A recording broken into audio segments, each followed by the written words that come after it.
আসসালামু আলাইকুম বন্ধুরা, তোমরা সবাই কেমন আছো?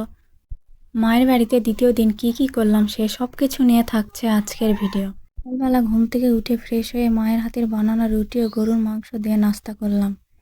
নাস্তা শেষ করে একটু বাইরে গেলাম আর এদিকে মা ডাকছে আম খাওয়ার জন্য। গাছে কাঁঠালও ধরেছে অনেক, মাশাআল্লাহ। কে কে কাঁঠাল খাবা চলে এসো। তারপর সবাই মিলে অনেক দিন পর পুকুরে। তারপর আমার ছোট বোন দোকান থেকে আইসক্রিম নিয়ে এলো। তারপর একটু রেস্ট করে বিকেলে ঘুরতে বের হই। এই তো ঘোরাঘুরি চলছে। বাচ্চাদের মতো আমরাও টেনে উঠে পড়ি। ওই যে দেখো রূপকথার জলপরি। শালিদুলা ভাইয়ের কিছু সুন্দর মুহূর্ত ক্যাপচার করলাম। এই তো এরই মাঝে ঢং করতে আমিও আবার চলে আসলাম। এখানে আজকের ভিডিও শেষ করলাম। তোমাদের কাছে কেমন লেগেছে অবশ্যই কমেন্টে জানিও।